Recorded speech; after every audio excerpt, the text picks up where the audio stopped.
Hi, everyone. Welcome back to Raising the 5% podcast. This is season 1 and episode 4 of the podcast. I'm Maia Young, the co founder of Raising the 5% and the co host of the pod. And I'm Maydrian, Lowe, also your other co-founder and co-host of the pod. Yes, we have a special guest today. We have Dean Téa Wilmot. We have to say that. Dean and attorney. Let's do that. Thank Dean you for joining ESQ. us.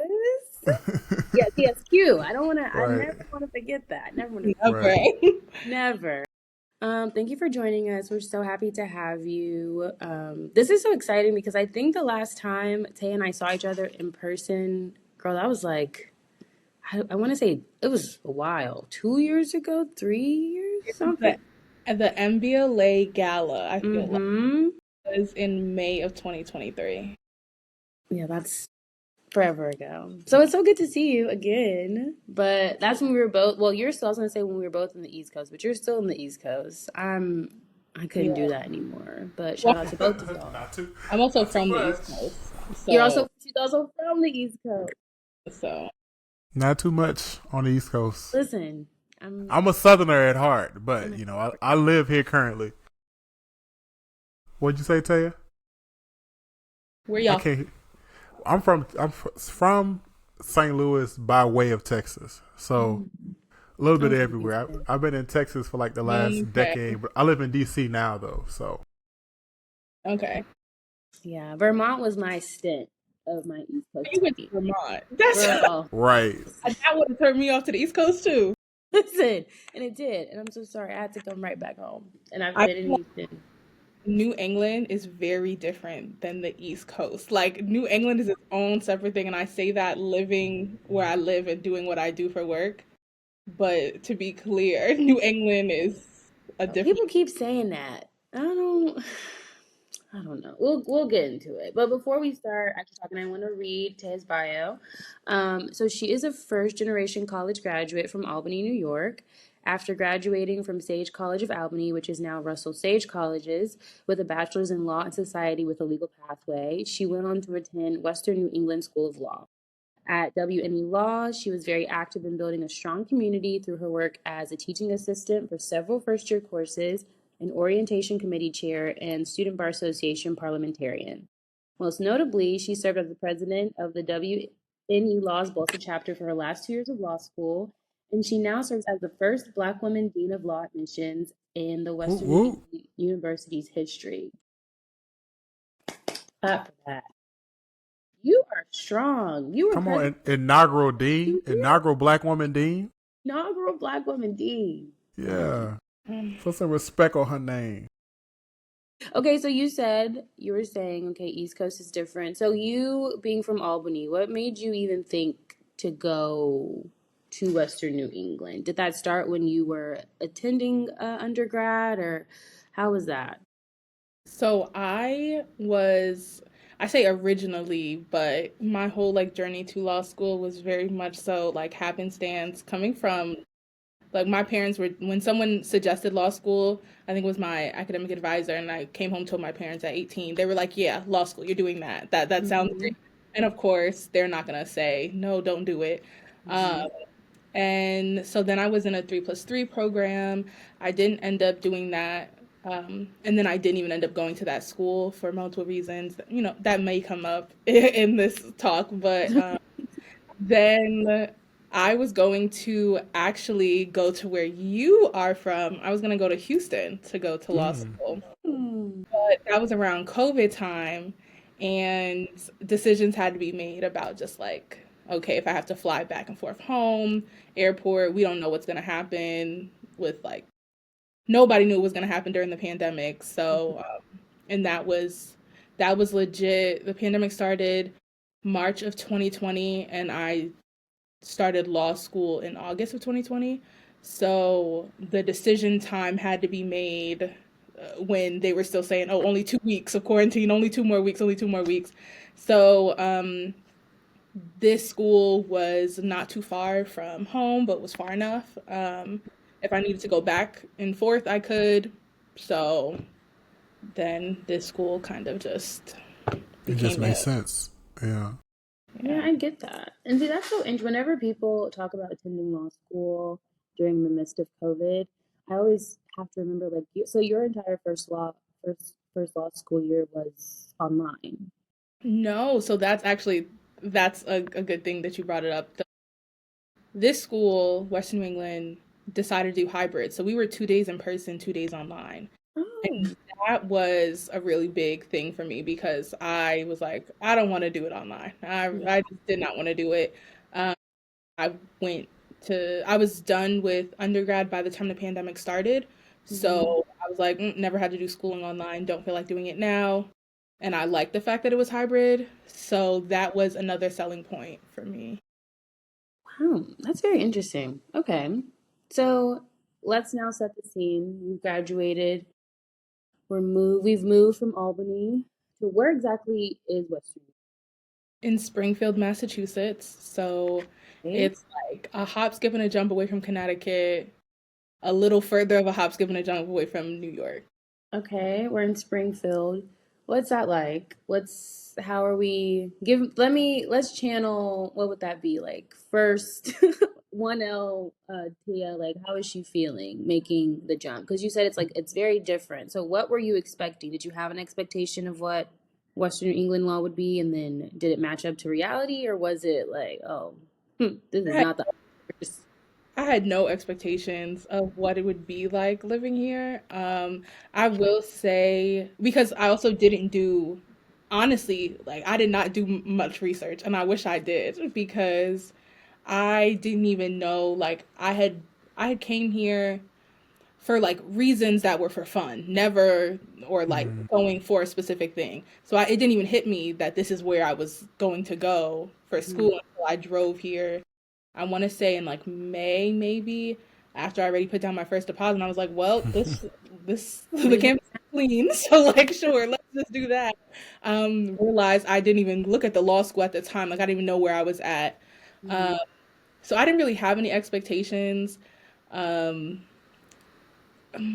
I will say you have time to focus. I will say that that is one thing because if I would have went to law school where I was going to go to law school, probably wouldn't have been focusing the way I focused. Mhm. I would have been having a lot of fun Yeah. and not a lot of focusing. So that's why when I tell people, because they're like, "Where is Springfield?" Or like, "What is there to do?" I'm like, "There's you're here to go to school." So it's a Yeah. lot of school doing. But my friends did make it more fun. I will say, like anywhere we went was fun because we were together.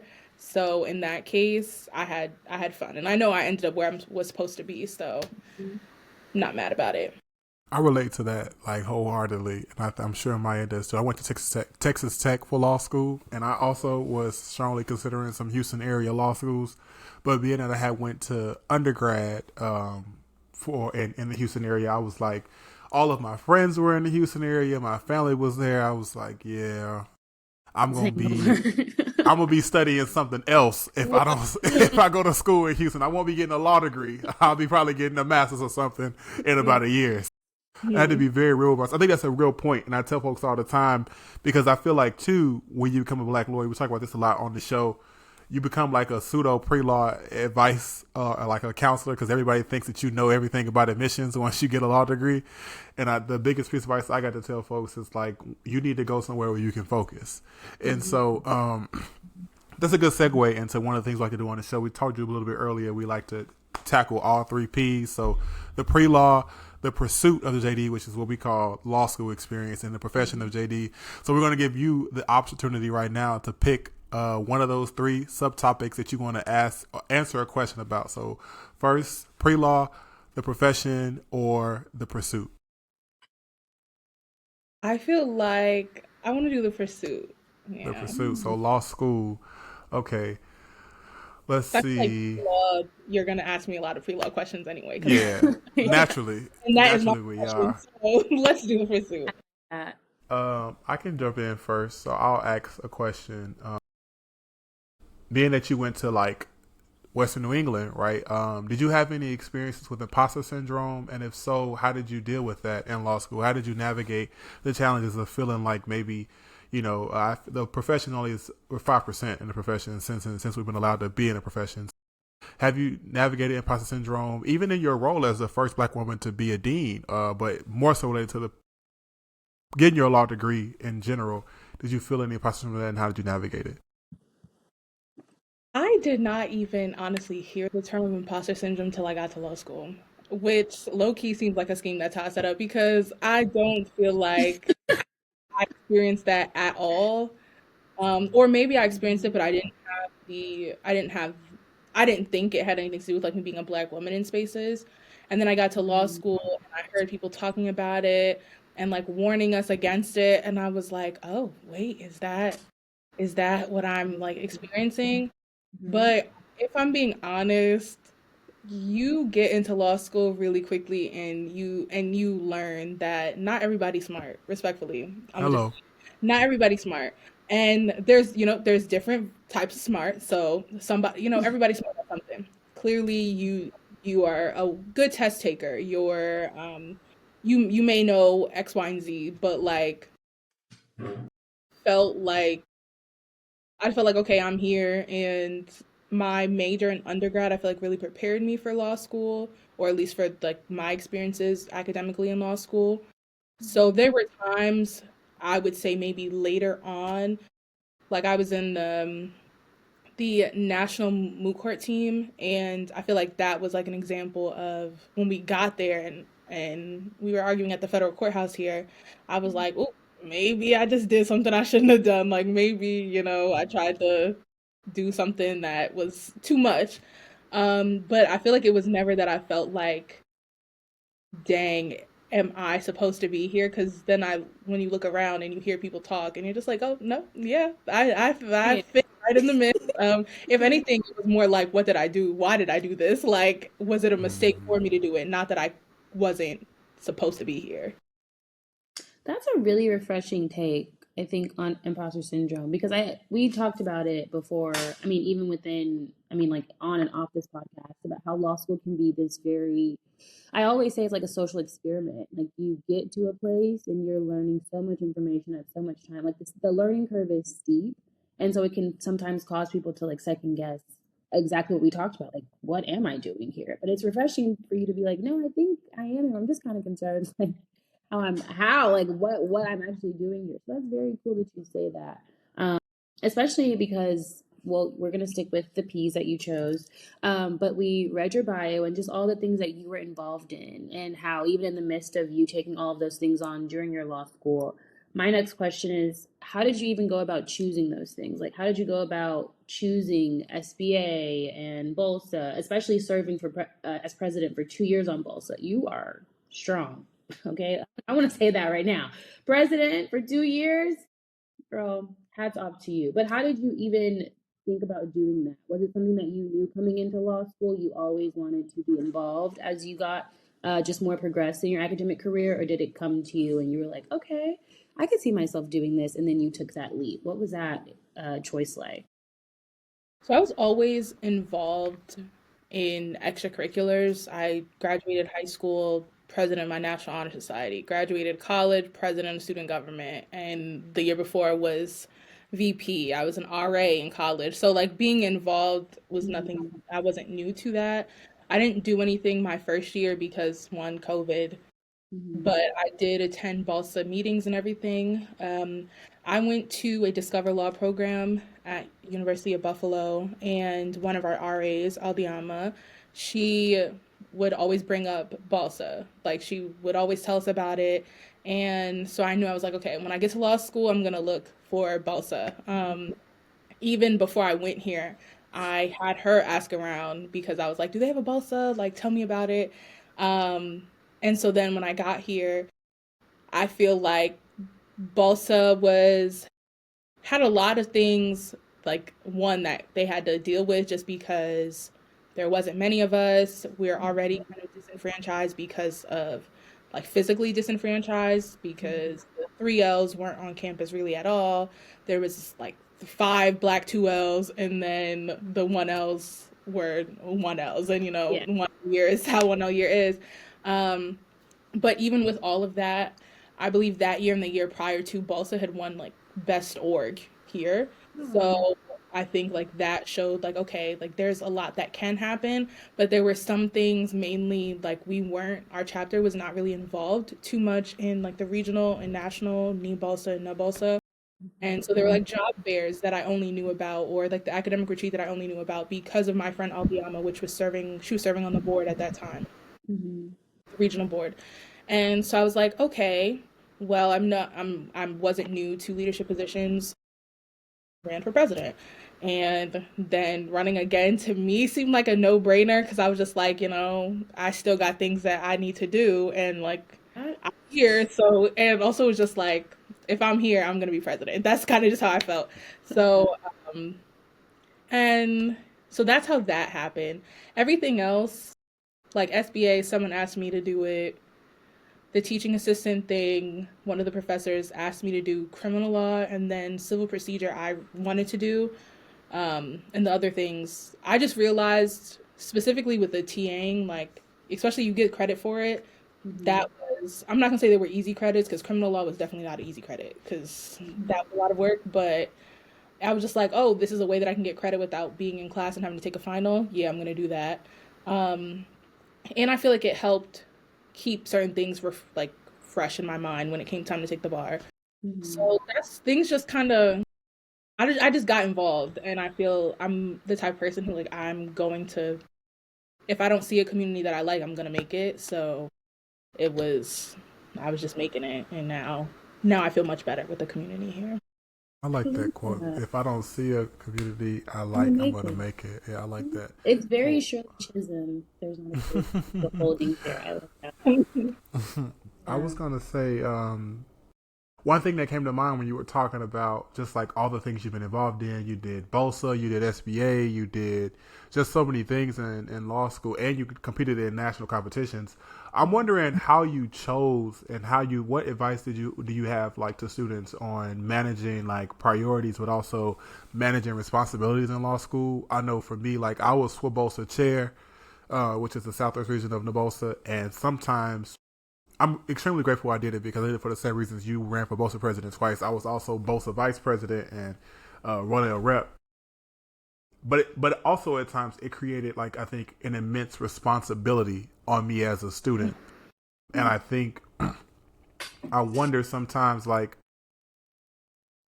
what advice do you have or what should we say to black students to like about managing your responsibilities that you have in law school that exceed you just being a student, right? Because I know like ultimately those things also took time away from me doing sometimes crim law homework or doing I don't know what classes I was taking 2L and 3L year because that was a long time ago. But whatever classes I was taking during those time periods, right, that maybe needed some extra time, and maybe the difference between a B and an A or a B plus and a B minus in that class. And so, what advice do you have for students who want to be involved in build community and feel safe in law schools, but also manage their own like priorities for their education? Because ultimately, they're to get a degree.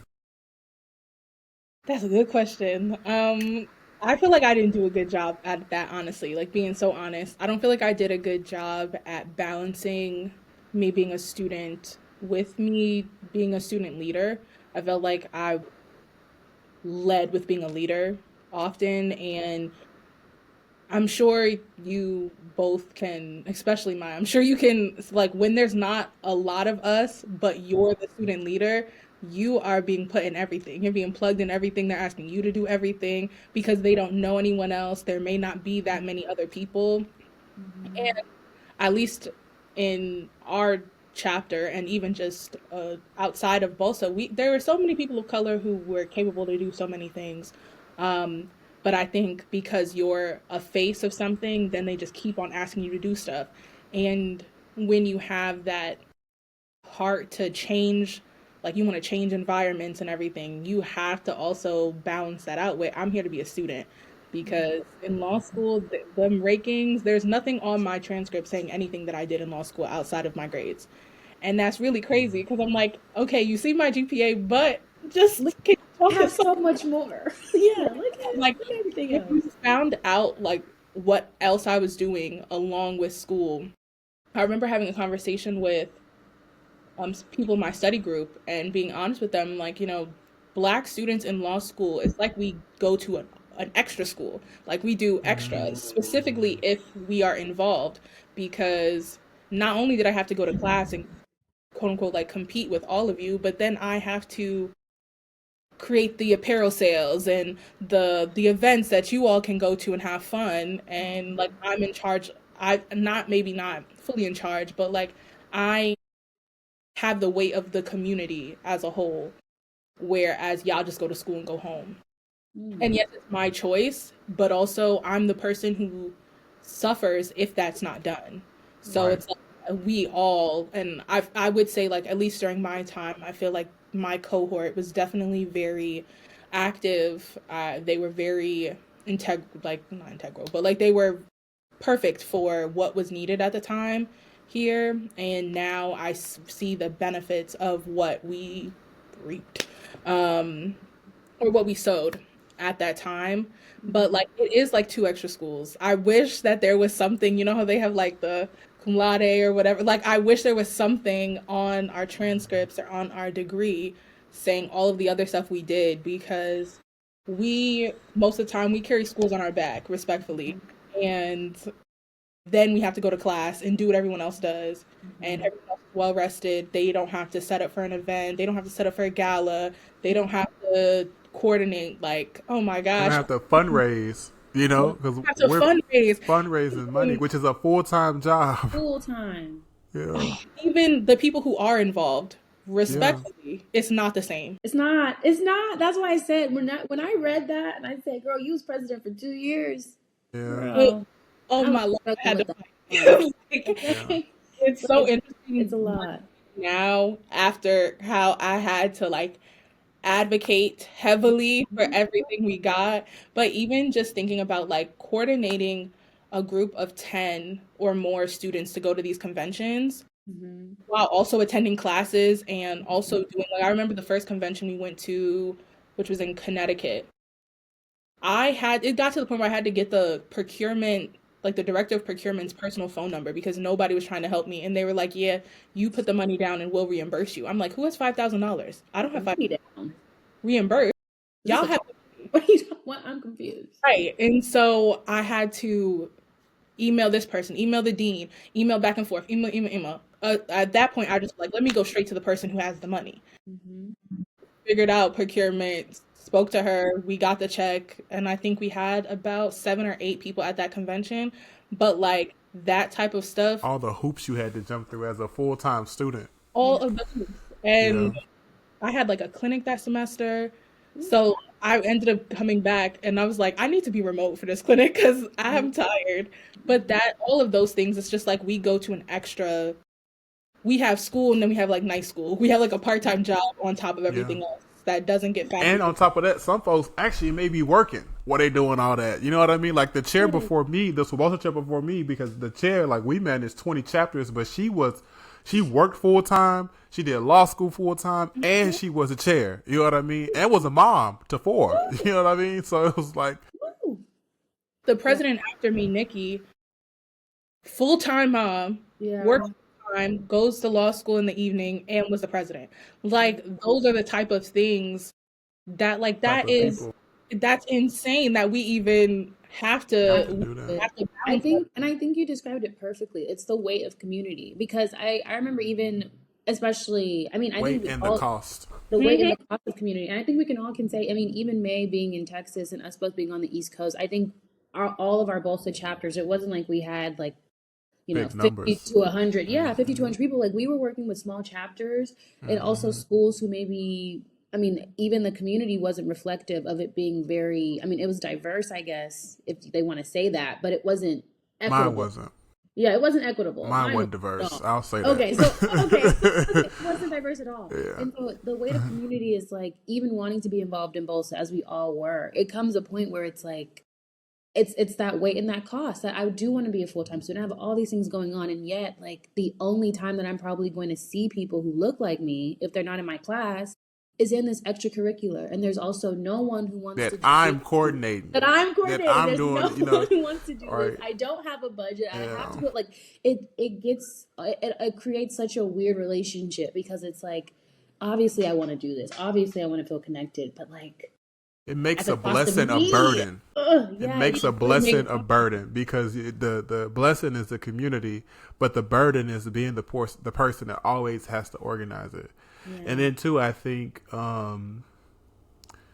because of the types of black people that go to law school, I think there's like a disconnect sometimes because it's really even if you have like in my class there was 11 of us, you have 11.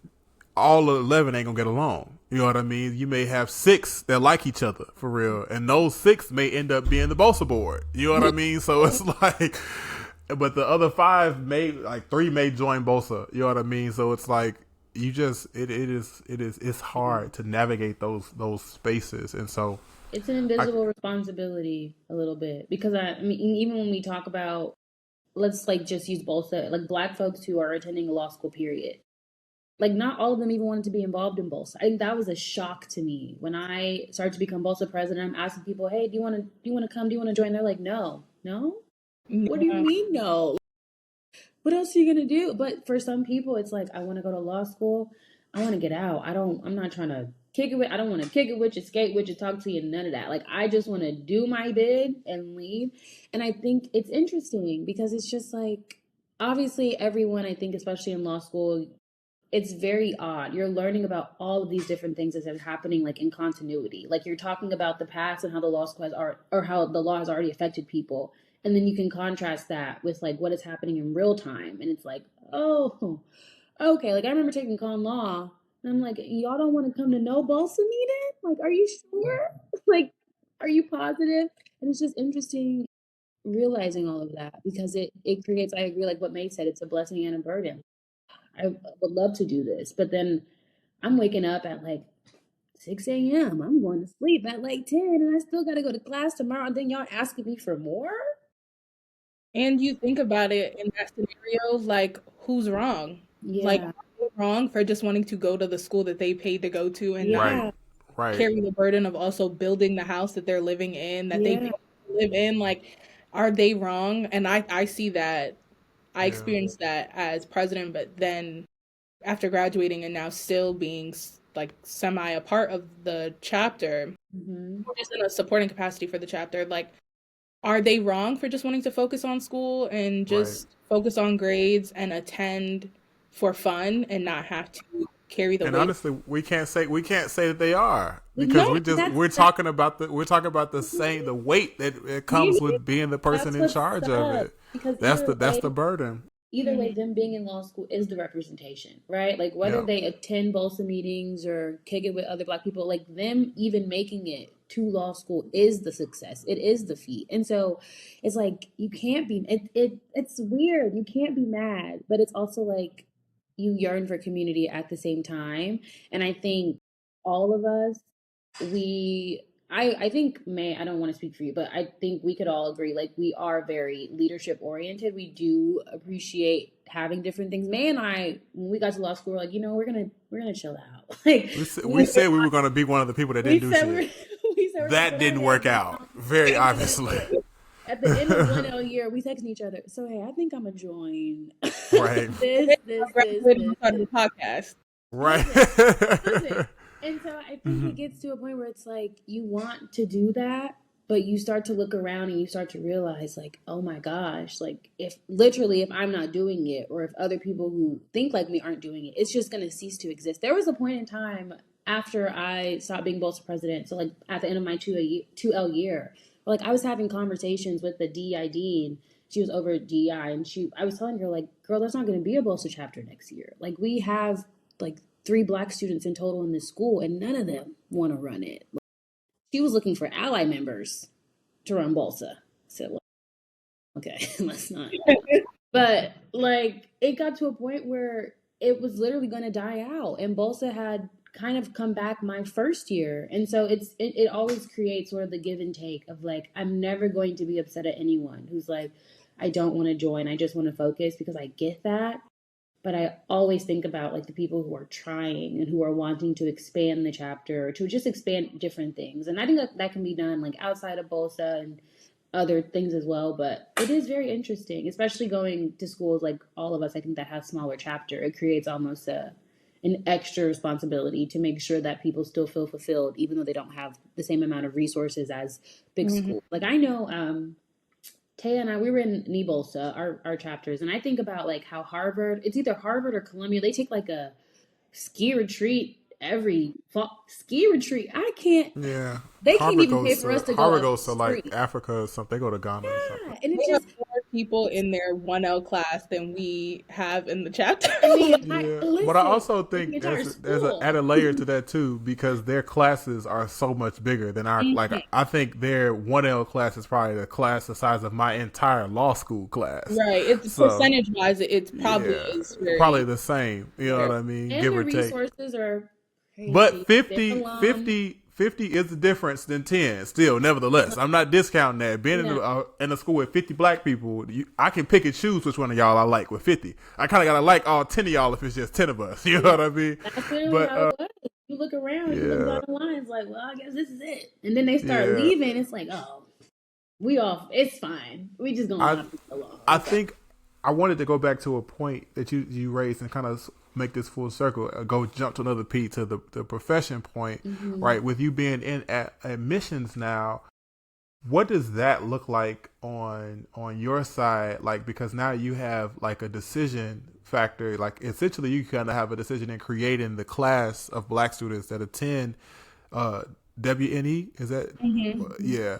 So, how do you weigh your experience as a black student and knowing with of course with all the correct legal parameters and everything you have to do and all those considerations you have to do in order to make those types of decisions, but how do you weigh that experience that you had as a black student in trying to create a larger class, a more diverse class of students that come into the school in the next year in your job as a dean of admissions?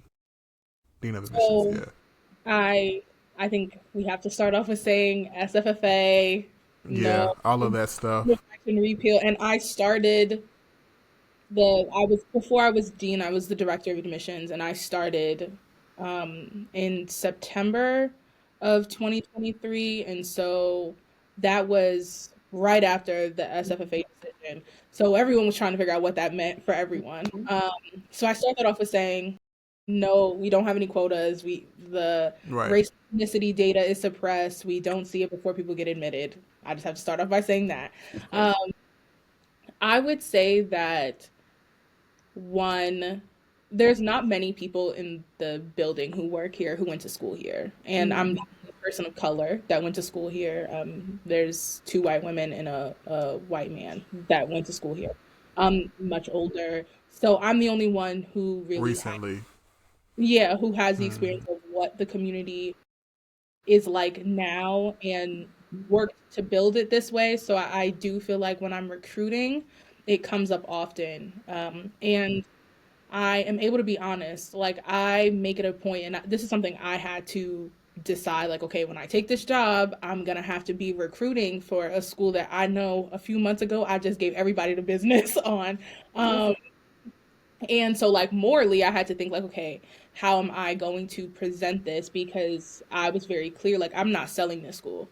I'm not going to sell it. I'm telling you information, and you have to pick what's best for you. Whether a black student comes here or they go to any other school, like, the importance is that you're going to law school in general. I don't care if it's not here, because either way, you add to the 5%. It don't got to be here. And if you're going to flourish here, then this is not the right place for you. I don't want you to go somewhere that you're not going to flourish. But luckily, I don't feel like I have to lie. I always tell people, this is how the environment was when I got here. This is how the environment has changed, and this is what it is now. And I feel like that gives me, much more credibility when I'm speaking to people, because I direct people to the Boss Instagram heavy. I'll pull it up right on my phone and let you, like, go follow them, go talk to real students. We have Middle Eastern applicants or something. Like, I'm like, go talk to Melsa, go talk to the people who have the same identities that you identify with, because the people behind them tables are going to tell you anything. They just want you to sign up. They want you to come. They trying to sell it. Because generally, like, it still gives the air of it's a business. So they want you to come, but you go find out for yourself. Talk to the students for yourself, and that's not every school can't do that, and every admissions person can't do that because they don't know exactly the people to even direct people to. So that's then it can get tricky sometimes, having to balance like my own feelings being so close, I feel like, to the student body. But I truly do think that again, I'm where I'm supposed to be. I think I bring something into the rooms that like when I'm in like department head meetings or something that no one else can bring because no one else was a black student here. No one else was a student of color here. Yeah. Right off the bat, everybody just needs to like chill out. Yeah.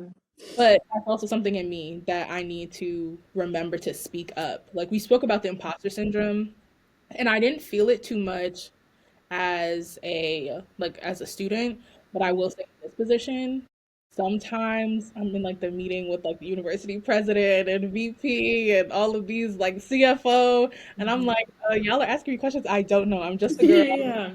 I do not know.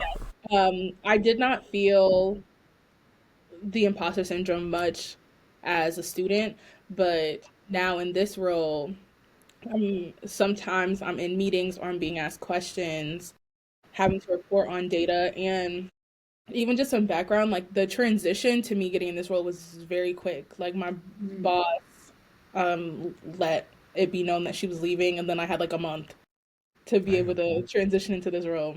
Okay. Since then, it's been like technology issues. We launched an online program. So now, like, people are asking me, like, okay, so how many applicants do we need to get this many people? And I'm like, I don't know. Like, You tell me. I mean, not here. But it is truly sitting in the fact that one, like, I'm where I'm supposed to be. This door opened because I was supposed to walk through it. And then also just like, well, I'm the most knowledgeable person here on what they're asking me. So whatever I say, I have to say with confidence. And I really do think, like, while this is not lawyering, going to law school and having the advocacy experiences that I've had, even just taking it back to moot court, we would always used to say, like, you know more about your facts and your case than the judges do. So you just say what you say with confidence and, like, you know it better than they do. So you've done the research, you're prepared. And that's how I bring that into my job now all the time. I'm the most knowledgeable person here on this. We're just gonna and go. it is lawyering, girl. You're an attorney and a dean. You You know what? do advocacy work. It's the same.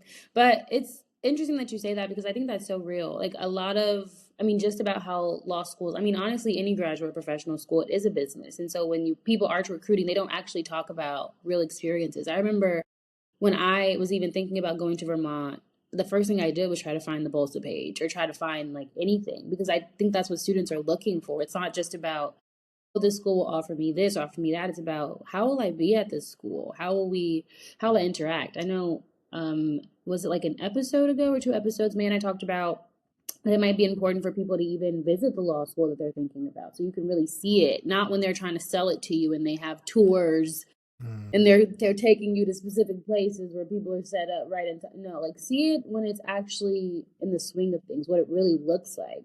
Because that'll really determine, will I be comfortable here, and not just will I flourish, will I like it? Because I mean, I think you can be in any place and you could really like it, and it could be maybe very stunting to your growth, or vice versa. You could hate a place and it could be very helpful. So that's really cool. I think that you really try to incorporate the reality of what WNE was like and how it is now so that people can make the decision on their own. Whether they choose to do that or not, that's up to them. But at least they have the facts. And that is, I feel like, is very rare for admissions counselors because they seem to be, at least I feel, ideally, when I think of law school admissions counselors, they're very like, you should come here. It's the best school ever. Like, if you don't come here, I don't know where you'll find such a competitive. And it's just like, ugh, just give me the real. And so I think that's pretty refreshing that you do that and that you prioritize that in your work because that is advocacy. Like you are making sure that people can advocate on their behalf and making the decision that they know all the things that they know before they get there. So that's really cool. And not every admissions counselor either knows the people, like knows the community well enough to pull up someone's name in LinkedIn and say like, oh, tell her that I gave you my LinkedIn, or tell her that I gave you her LinkedIn, and ask her questions and know that the student or the alum will reach back out. And I think that like I love this Delta chapter, so I'm quick to say you want to speak to someone on the chapter, or you tell me that you're a non-traditional student, you tell me you're a parent, I'm going to connect you with people who have similar situations that you have, because they all have very similar, it may not be here, you may not come here, but they want you to succeed as well. So I feel like if why not introduce people Yeah. to We can figure it out, even if it's not this school, it's some school. There's I something. think Exactly. I think one thing that you kind of hit on too, talking about dealing with the imposter syndrome in your profession. I want to go back to that. What landed you in like an admissions job in general, like director of admissions? You know, people traditionally folks don't go to law school for like non-lawyering. They think they don't want to be. They think they don't want to do that. You know what I mean? You get in the profession and you're like, wait a minute, I don't know if I can do this forever. You know what I mean? So, you graduated in 23, correct? And so that's not a very long time to be I was gonna lawyering say, in because you general. graduated So in May, and you say you started as director in September. you started yeah, in September. I So you literally took the bar and then started like 2 months after that. Yeah. So yeah. did you know you want to do admissions like straight out the gap, or like how did that come about, and how did you go from law school to dean? Listen, because that Yeah. only person I'm telling you that I know that has done that, and that is very cool. That don't happen all the time every day. Yeah. So literally I studied for the bar here at the in the building, and they had an opening, and this is God just works. He's so funny because they had an opening in April, and the then dean of admissions, my previous boss, had went to the careers, and I didn't know about this, but she had went to the career services office in April and was like, "Hey, what is Téa doing after graduation?" He was like, she's doing some criminal law, something, something, something." Mm. Criminal law. I just was the TA. I don't know where he got that from. So she was like, dang, okay. The position was open all summer. And then they put out the like description, and I had sent it to somebody else. I was like, oh, you should do that. Wasn't even thinking about me until our then dean of students came to me and had said like, have you thought about this? I know you don't have a job yet, so why not? You could do this. And he had like this whole 3-point presentation, very, very well thought out. And I spoke to the office and had asked them. I applied, I interviewed, got the job. But like I didn't know until I had already started that they had been looking for me in April to do this job. And honestly, again, God just being so funny. In April, if they would have asked me, I would have said no. Respectfully, I would have said no. But then after studying for the bar and really thinking about it, I was like, well, I don't got a job yet, so why not? Like, I definitely did not think I was still going to be in the job. Definitely did not think I was going to be dean of admissions at that time. But so that's how I just got in it, and then the dean thing just like I said, my boss was leaving, and I went and I spoke to the current like dean of the school, and had just told her like, I'm just ticking. There's two dean positions. I was actually trying to be a dean for something else actually here. And I was like, so it's gonna essentially like which one? Is it gonna be this one? Is it gonna be the other one? Or am I going to have to move on? Because Hello. I'll go back to New York an attorney, Hello. respectfully.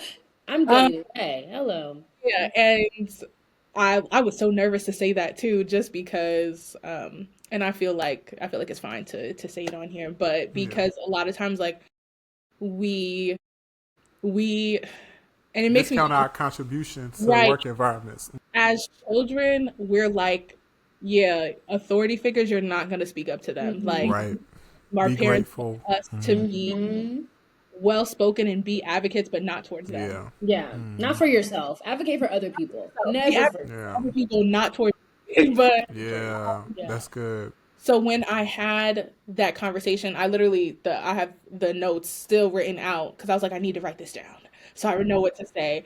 But I was like, I need to advocate for myself because, and I'm no stranger of doing it in this building. So I really do feel like that helped because I'm like, I've gone into the dean suite advocating for so much already. Why not just do it again for myself? But at that point, it was also just like, what is there to lose? And if it is for me to do, then I'll do it. But I can't just wait for someone else to see my worth in a space. So I go and like show Make her that, yeah. hey, I'm here. This is what I'm doing. And also I was like, and while I'm here, these are also the other things that I want to do while I'm here. And yeah, now here we are. What do you say Love that. to young black people, especially like I think it's really hard. I find myself like that was something I dealt with a lot in law school. Just like navigating that self. It was easy to go say something that Bosa needed or that Swabosa needed. Right. Super easy, you know what I mean. But when it came to what Maydrian needed, it's like, I can make it work. I can figure it out. And even now, like navigating work, what do you say to young professionals? Like, how do you come up with that type of, I guess, that plan and that type of self confidence to go into spaces and lay out why you deserve a raise, why you deserve a promotion, why you deserve that job you're applying for if you're like in a space where you feel like there's upward not mobility, is that the right word I'm looking for, like upward mobility in your workspace. How do you do that? What's the plan for that level of self advocacy to show up for yourself to get that promotion, even if you're like young? So I wish I could tell you where I got that boldness from because even after I left, I was like, "Ooh, I can't believe I just did that." And I was talking to again the dean of career services, and he was like, "Oh, that's like, see, like our generation, we just talking about his generation, we just would have just like said yes, whatever you need, like we just would have done it. But these like this younger generation is so bold." And honestly, I feel like it was when I had gotten to the point where I was like, okay, I know that there is a shift coming. I don't know what the shift is, but I know there is a shift coming. I know I'm bored with what I'm doing now.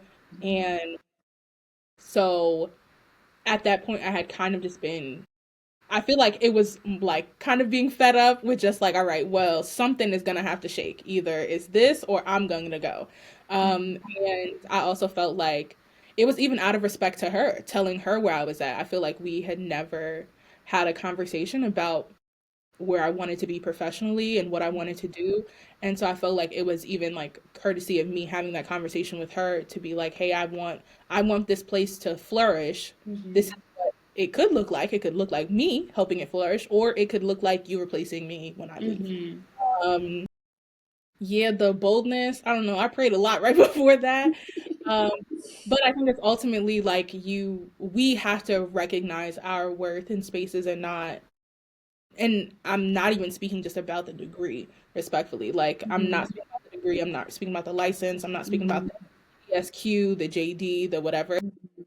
We, like, I feel very firm. I came into law school like this. Like, I came into law school, came into college, people who knew me from like elementary school, this is not surprising them how I am now. And a lot of us have that. We are natural advocates.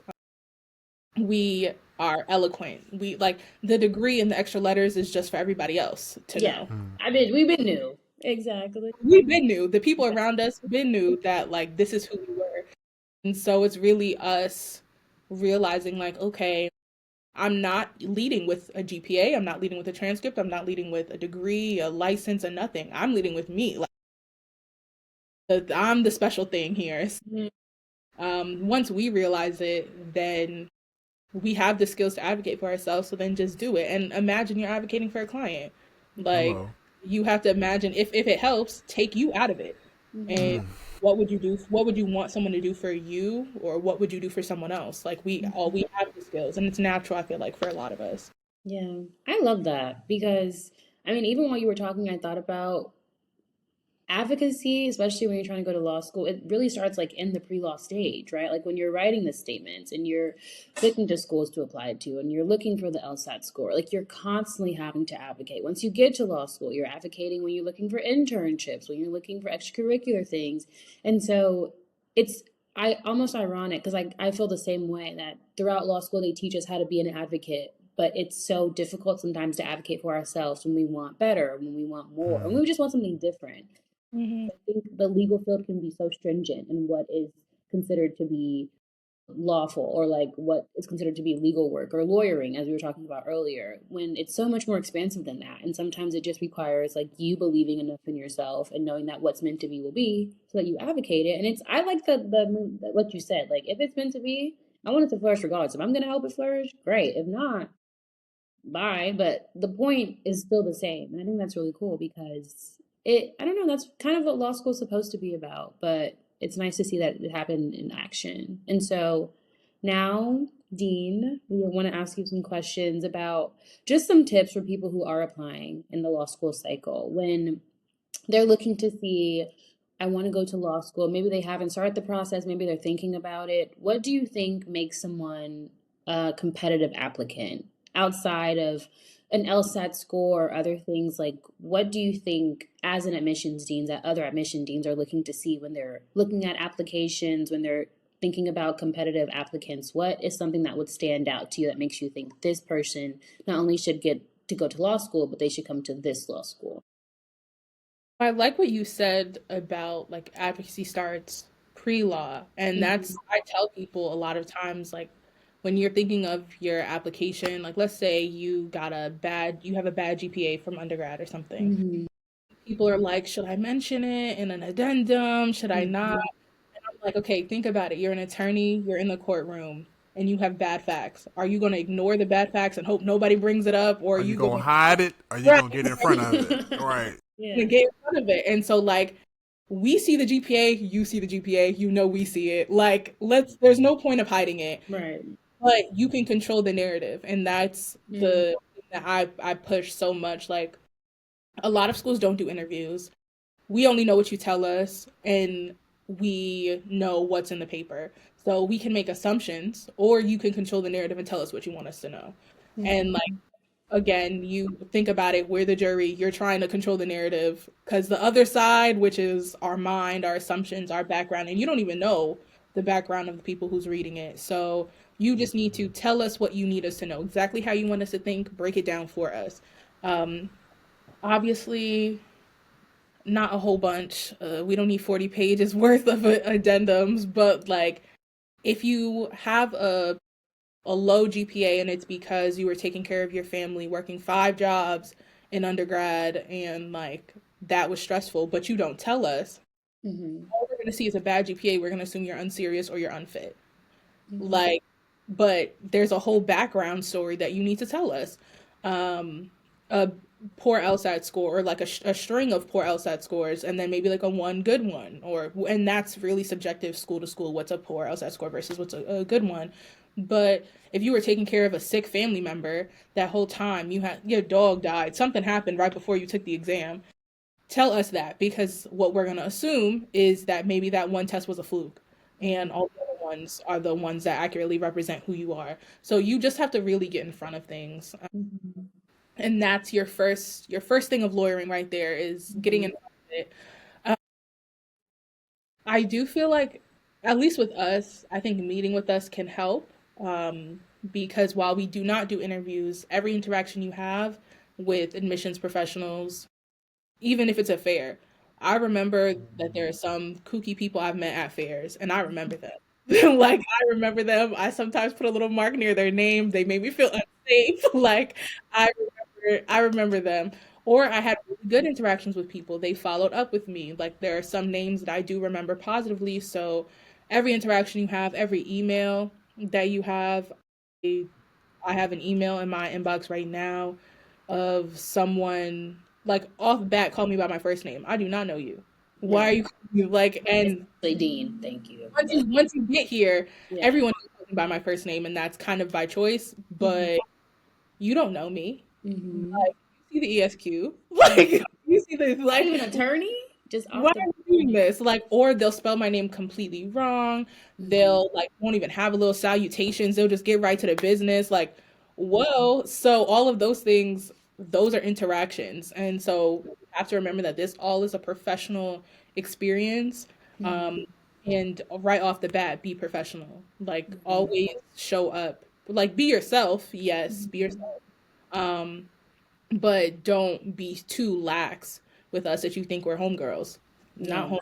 That's Like, a good point. I think a lot professionalism is kind of like becoming a lost art, but I also think that people don't realize how those interactions, like law school fairs, you think, you just running up asking a question to someone, the dean, but this person has a say so about your application, entrance or denial, right? So that's I want people to take that home, like really listen to that, like think about treat every interaction as if it is an interview, because this may be the only time this person gets to interact with you once they see your name again on a piece of paper. And that's the only story they're gonna know about you, is that impression you left on them at that law school fair and what your application says. Like, that's a really big point. And I also wanted to ask you too, what type of questions should people be asking at those types of events? Like, what are the important things to draw? Because I feel like at a law school fair or at, say, like an admitted students day, right? I feel like a lot of times, well, I guess those two separate events. So a law school would be more pre-law oriented, but admitted students would be more like, or prospective admitted students day, open houses, stuff like that. What type of questions should folks be asking? Because I think sometimes I don't want to say there are stupid questions, because maybe there's no such thing as stupid questions. But I think there are questions that you can answer on your own.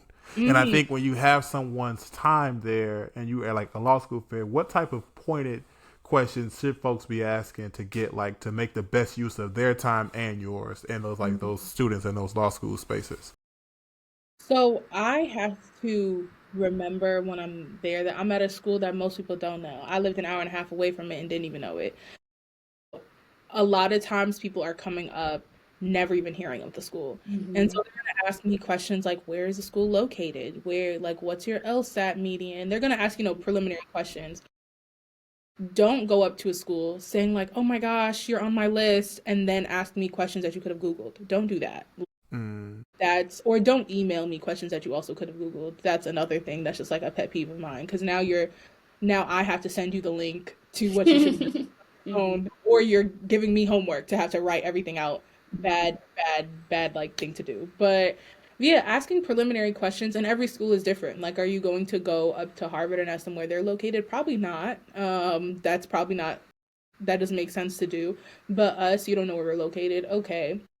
Or even like, I get a lot like, New England, isn't it cold there? Like, I get those type of things too. But I do think before you even get to the fair, I think it's really important for you to think of like, what do you want to know?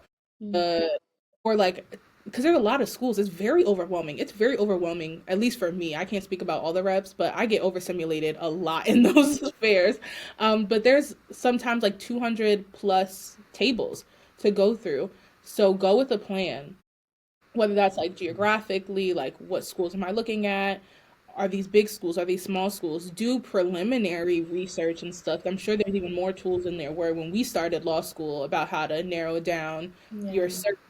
And be open to new stuff, but also like, if you know that you only want to go to schools in the South and that's all you're going to do, then coming up to my school asking me am I in the South is like, babe, you don't Wasting everybody's time. Yeah. Right, now I have to just look at you with like the eyes.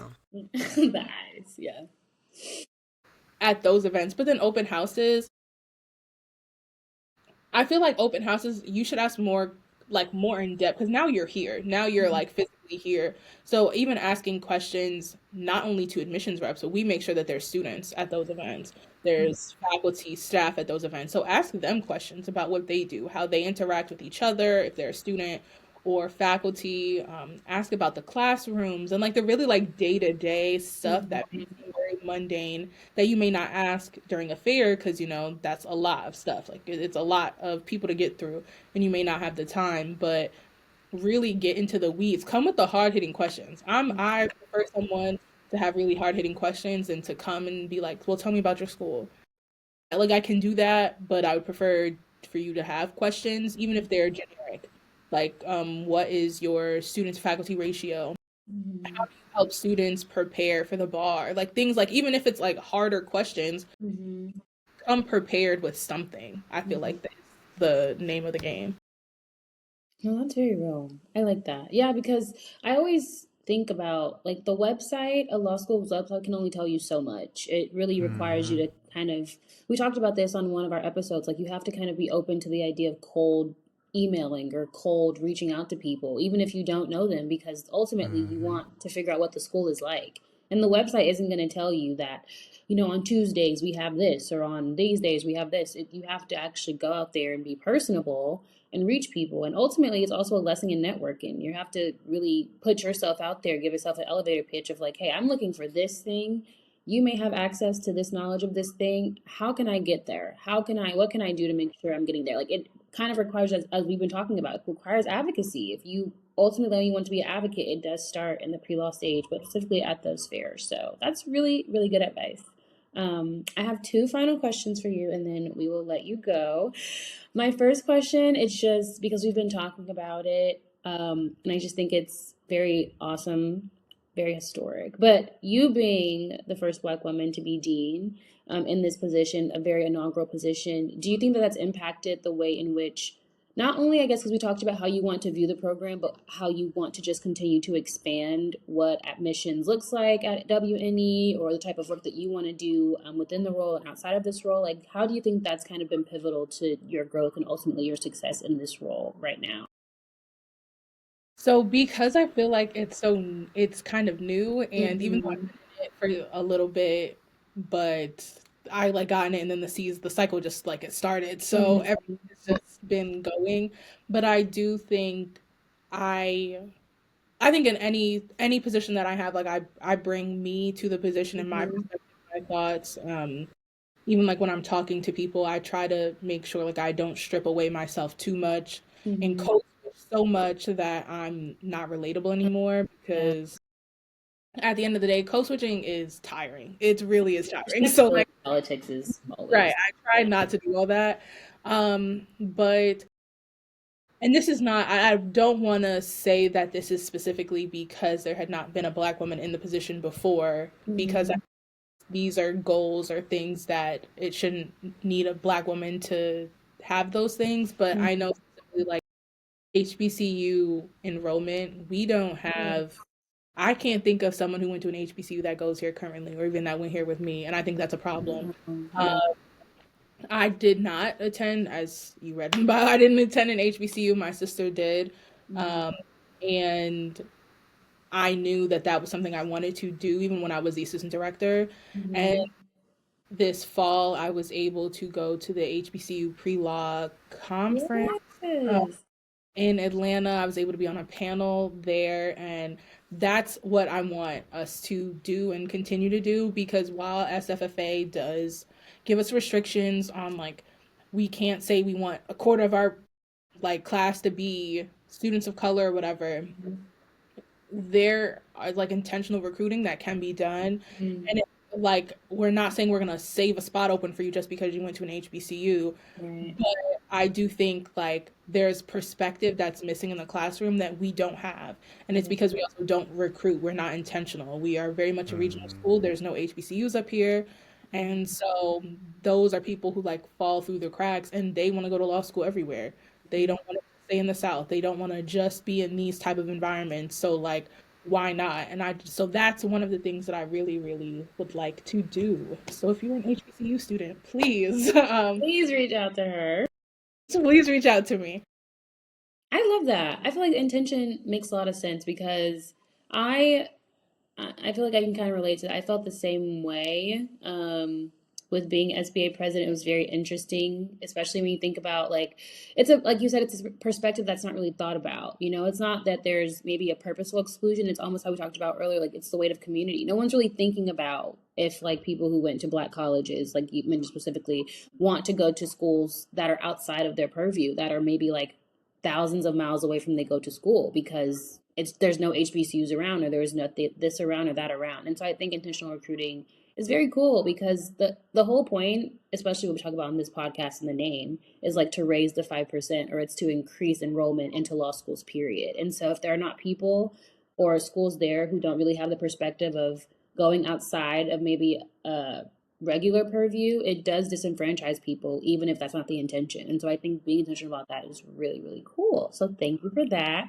And my final question, this is kind of like sort of up to you. If there is someone watching right now and they're thinking about going to law school, and maybe they've never heard of a law school that they're thinking about going to, or it's thousands of miles away, what would you tell them about taking maybe that leap of faith and advocating for themselves, even if maybe they thought that they wanted to practice this after law school and they're like, actually, I don't want to do this, or just what would you tell someone who is thinking about taking a leap of faith, but they're nervous about that, as someone who reviews admissions for candidates and can also offer that advice for someone in that position? I my advice would be something like my mom would tell me is like, don't tell yourself no. And I think too often we tell ourselves no before anyone else can. We didn't even submit the application already. We're like, we They're can't. not going to, yeah. Just like, why do that? Like, why stop yourself from getting in a door? You didn't even go see if the door's unlocked and you're already like, I can't do that.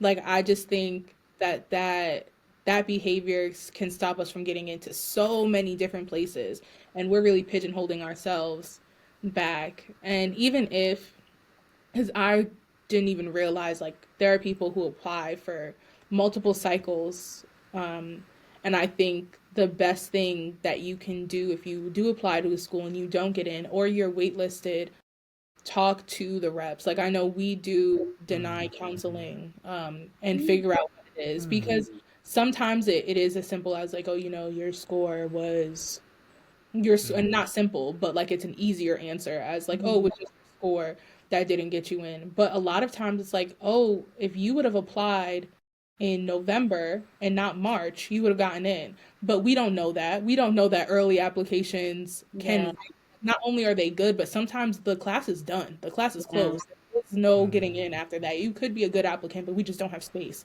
yeah. anymore. And so if you don't know those things, or you don't know, like, hey, maybe you should have wrote an addendum about this.